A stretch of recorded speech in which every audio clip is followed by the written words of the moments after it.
Halo semua, berjumpa kembali dengan Kekumbing Channel berbagi skill, ilmu pengetahuan, dan pengalaman.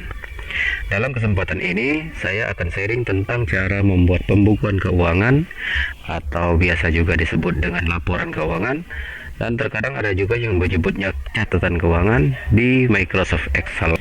Tutorial ini sangat cocok bagi teman-teman yang bekerja sebagai pencatat atau pengelola keuangan di toko, atau di koperasi, atau bisa juga di bank, atau bagi teman-teman yang bekerja sebagai pengelola sebuah usaha atau perusahaan seperti profesi yang saya jalani sekarang ini. Gimana caranya? Yuk kita mulai. Pertama kita buat judulnya dulu. Judulnya itu bisa pembukuan keuangan, bisa juga laporan keuangan atau catatan keuangan dan sebagainya. Nah, di sini kita contohkan pembukuan misalkan ya.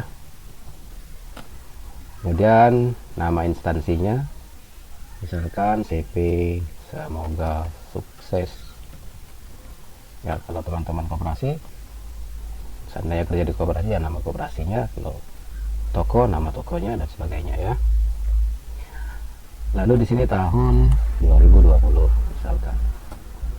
Kemudian kita buat tabelnya, beri jarak satu baris, kita beri nomor ya di sini. Nah itu kadang-kadang pembukuan itu atau laporan keuangan itu kadang-kadang nggak pakai nomor ya, tapi saya menyarankan supaya pakai nomor. Kenapa? Untuk mempermudah identifikasi transaksi gitu ya, itu gunanya nomor. Jadi kita kalau seandainya ada transaksi, seandainya ada transaksi, kita bisa mengidentifikasi melalui nomor. Tekan tab, selanjutnya tanggal, lalu uraian ini bisa uraian, bisa deskripsi, bisa juga keterangan dan sebagainya. Lalu di sini pemasukan ini bisa menggunakan istilah credit debit, bisa juga menggunakan istilah uang masuk, tergantung selera teman-teman mau pakai bahasa yang mana ya. Tekan tab, kemudian di sini pengeluaran, ini juga bisa kredit, bisa uang keluar dan sebagainya. Kemudian terakhir saldo ini juga bisa kas, bisa saldo dan sebagainya, tergantung teman-teman mau pakai bahasa yang mana. Bentar, selanjutnya kita atur dulu tabelnya. Ini tebal lebar kolom per kolomnya, misalkan nomor segini, kemudian tanggal segini, lalu uraian itu agak lebar. Kemudian yang tiga ini lebar kolomnya kita samakan. Caranya kita blok seperti ini bersamaan, kemudian double klik, kemudian lebihkan sedikit. Nah begitu. Lalu ini judulnya ini hurufnya kita tambah ukurannya, kita agak lebih besar, misalkan 12, kemudian kita pertebal bold. Lalu posisinya bisa rata kiri seperti ini, bisa juga di tengah-tengah. Kalau di tengah-tengah kita blok seperti ini nih.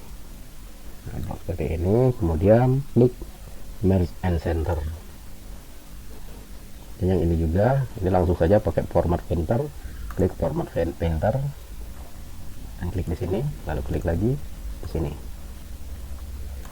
Lalu nomor itu just TV-nya center, tanggal just TV-nya itu rata kiri, uraian just TV-nya rata kiri, kemudian yang ini tiga ini just TV-nya rata kanan. Lalu klik di sini. Ini untuk judul kolomnya itu semuanya center, tengah-tengah ya, kita pakai yang ini. Lalu kita bold, kita tebalkan hurufnya. Selanjutnya kita buatkan bordernya. Nah, misalkan segini dulu ya, lalu kita border. Nah itu, kemudian di sini kita border juga tiga kolom ini.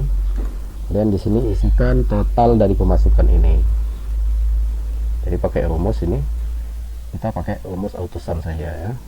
Klik autosum ini, kemudian klik ringnya, ring untuk totalnya. Jadi total dari D6 sampai D19 ini.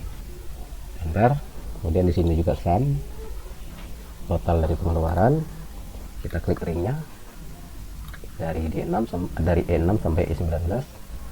Enter.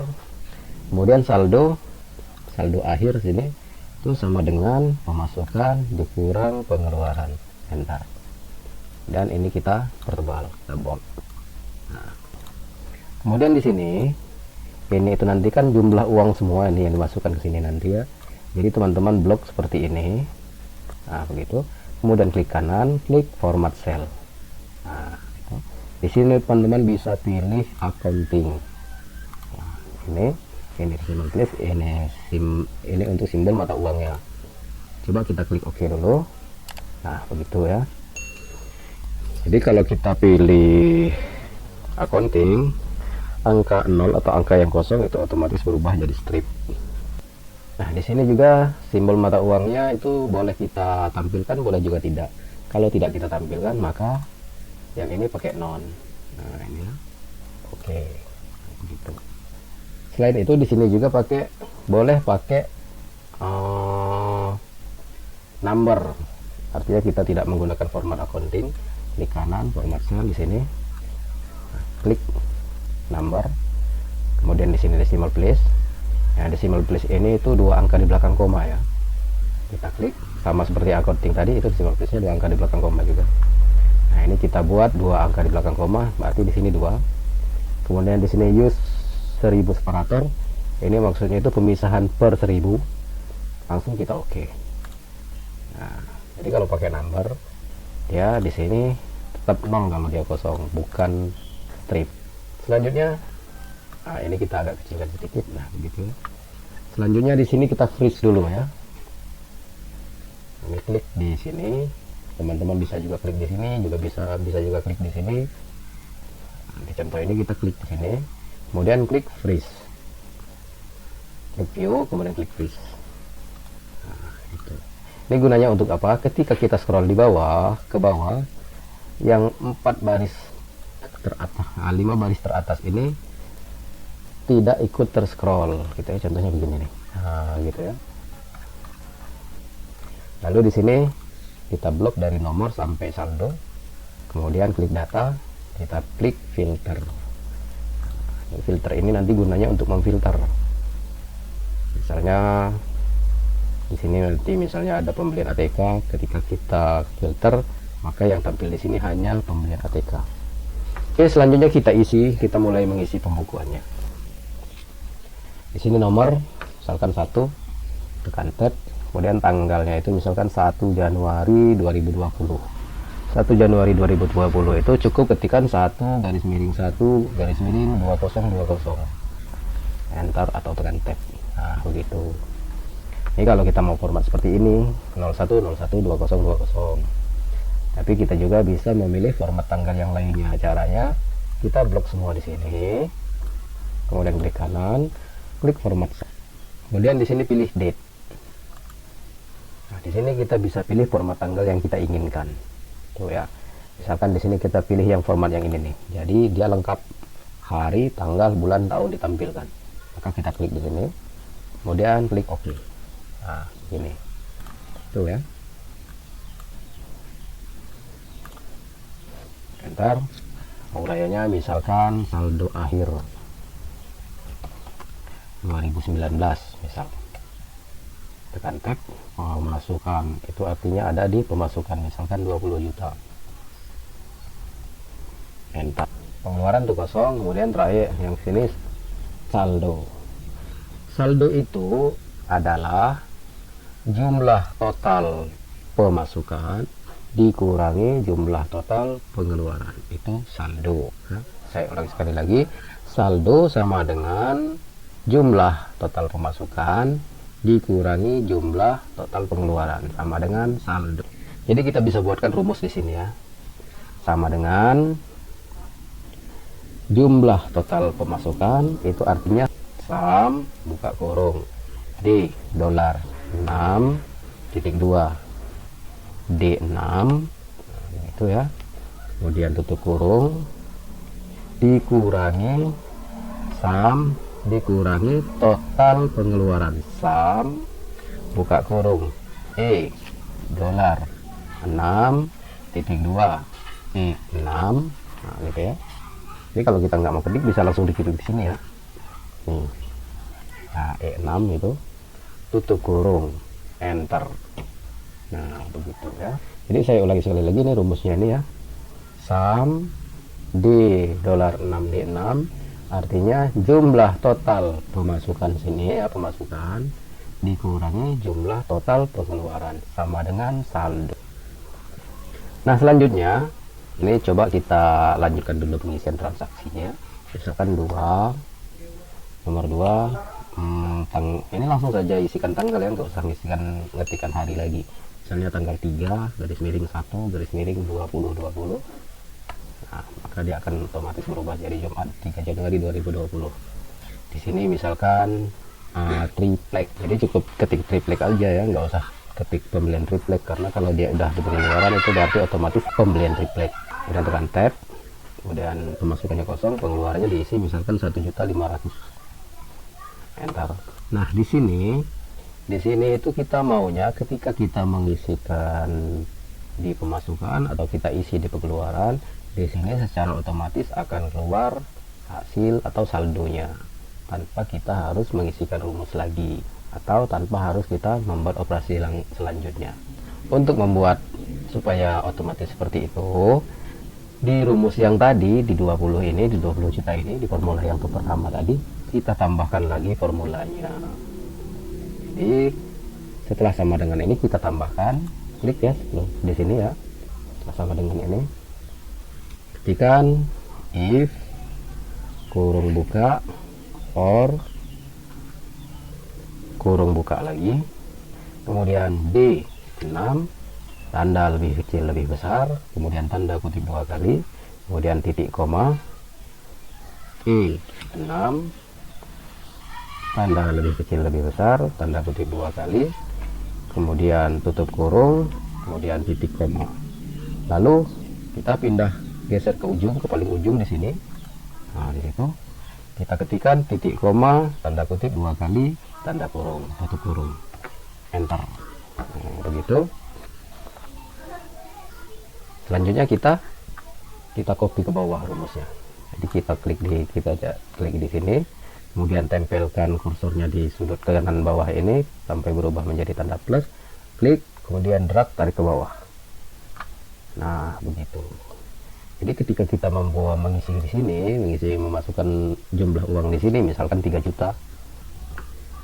Nah, di sini secara otomatis akan keluar hasil atau saldonya, misalkan 500.000. Nah, tunggu. Jadi di sini saya jelaskan lagi rumusnya tadi. Saya buat seperti ini.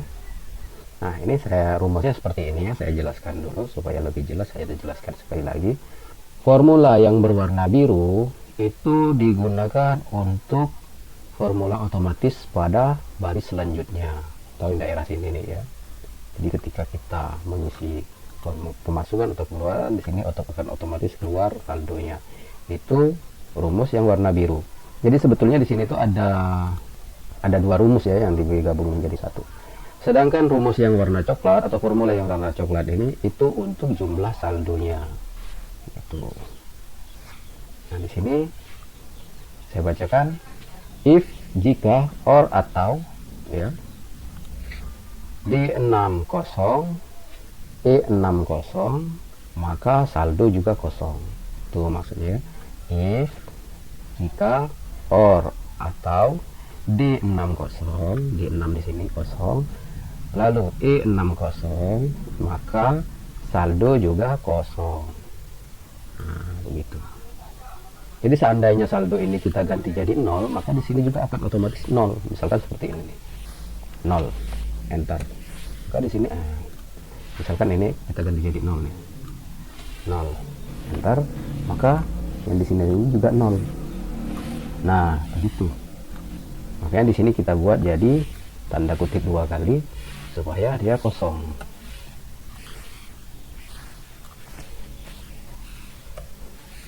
Kita kopikan. Nah itu ya. Jadi saya bacakan sekali lagi, if, jika, or, atau D60 E60 maka saldo juga kosong. Kalau dia terisi maka sum, jumlah pemasukan dikurang jumlah pengeluaran, itu sama dengan saldo. Oke, saya rasa cukup jelas ya. Kita lanjutkan. Misalkan di sini 3, misalkan tanggal 5 bulan 1 tahun 2020. Nah, di sini misalkan ATK, alat tulis kantor ya. Itu misalkan 500.000. Nah, Nah, di situ dia otomatis. Kemudian 4 dan selanjutnya kita isikan dulu.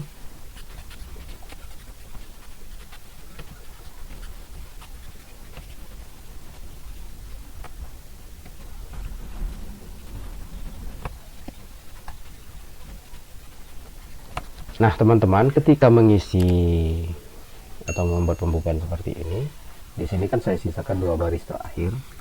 Nah, teman-teman sisakan 2 baris terakhir di sini ya. Gunanya untuk apa? Gunanya supaya kita insert, ini insert untuk tambahan baris. Setelah kita insert, kita tidak perlu repot-repot lagi mengatur atau mengedit sel-selnya atau mengedit tabelnya ya. Misalkan kita tambahkan di sini, misalkan kita tambahkan segini, kemudian klik kanan, klik insert. Nah, begitu. Kalau seandainya kita habiskan, misalkan kita isi sampai ke sini, ini jadi 12, 13, 14. Nah, terkadang itu kita harus memformat lagi tabelnya ya. Misalkan kita insert gini, insert. Nah, maka ini harus kita format lagi. Itu ya. Makanya lebih baik kita sisakan 2 baris, baru kita insert barisnya begini, seperti ini, kemudian kita insert. Nah, ini kita tidak perlu format lagi, kita tinggal copy formulanya saja, kita copykan seperti ini. Nah, itu.